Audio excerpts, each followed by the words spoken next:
Hi po! Welcome po sa aking YouTube channel. For today's video po, magluluto po tayo ng nilagang baboy. Ito po ang ating ingredients. Ito po yung ating baboy. Gamit po natin pork chop. Tapos ito po, Baguio Pechay. Umbok po sa Ilocano, tawag sa amin. At ito po yung ating patatas. At meron po tayong sibuyas at paminta. Ayan po, umpisa na po natin ang ating pagluluto. Sisindahan na po natin ating kalan. At ilalagay na po natin ang ating kawali. Ayan po.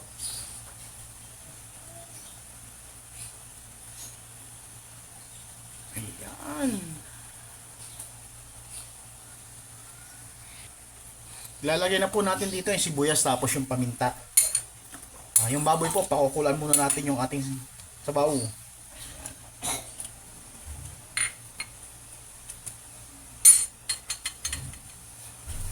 Ayan po.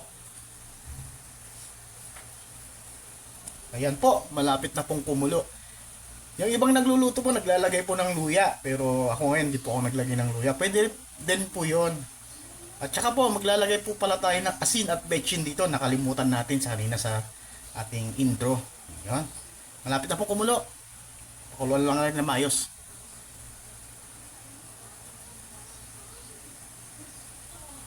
Okay na po, kumukulo na po siya. Ilalagay na po natin ang ating karne. Yan po. Gamit po natin pork chop. Yun. Palalambutin lang po natin to 10 to 15 minutes. Pag okay na, ilalagay na rin po natin ang ating patatas. Tapos yung iba pa. Yan. Paglalagay na rin po tayo dito ng asin. 2 kutsarita po ang gagamitin natin. Po. Sa 2. Yan, palalambutin na lang po natin ito. Tatakpan po natin. Babalikan po natin ulit mamaya.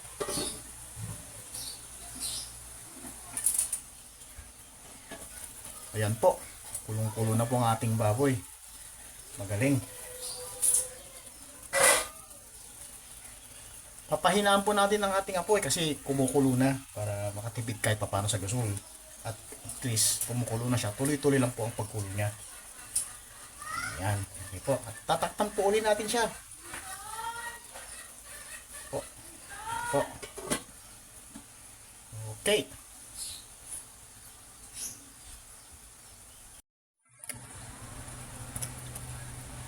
Check po natin kung malambot ng ating karne. Ayun.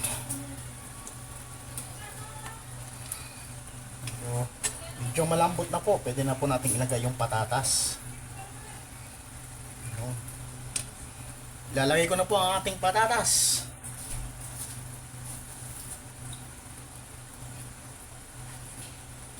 Ayun. Ito po ating patatas.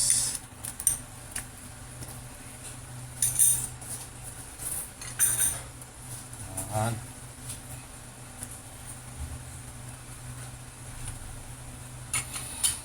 Tapos tatakpan po natin ulit.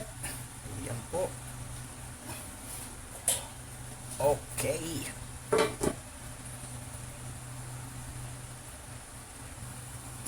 Po, check po natin ulit kung okay na yung patatas. Ayan.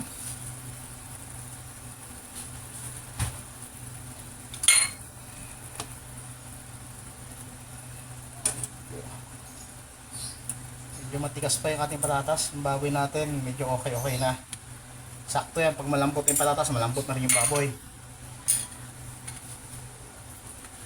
Maglalagay na rin po tayo dito ng betchin at Ajinomoto mula noon hanggang ngayon. Alright.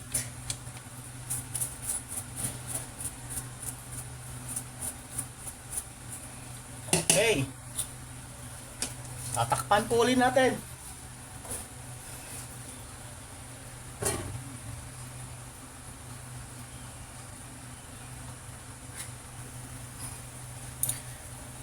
Po, titikman po natin ang ating sabaw. Kung kailangan pa natin mag-adjust ng timpla.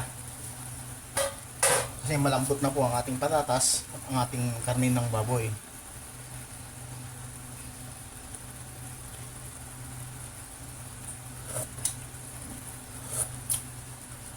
Ayun, matabang nga. Kasi 2 kutsaritang asin lang nilagay natin. Dami na po natin. Isa pa po. Talagang matabang po talaga. Yan. Kukulaan lang po natin ulit at titikman po natin ulit kung okay na po ang ating timpla. Yan po. Tatakpan po natin ulit.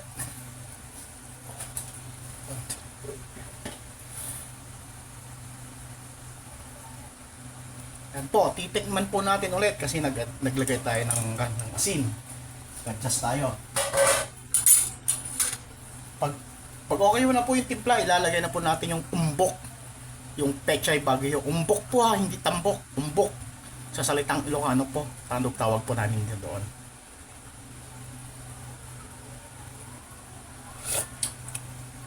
Ayan, okay na po ang lasa. Ilalagay po natin ang ating pechay bagyo. Umbok. Ayan, umbok. Tayong mga Ilocano. Ito po.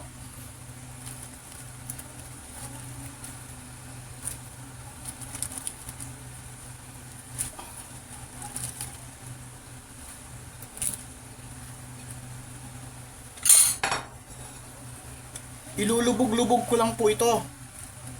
Tapos tatakpan ko at papatayin ko na rin po yung apoy para hindi po siya ma-overcook. Bubuksan na lang po pagkakain na. Ayan po. Hindi naman po kasi masarap to pag na-overcook. Yan, okay na po yan. Tatakpan ko na lang po tapos papatayin ko na. Yan po. Okay na po ang ating nilagang baboy. Salamat po panonood. Please like, follow, and share na lang po sa aking YouTube channel, Will Boksit TV. Thank you. Bye-bye.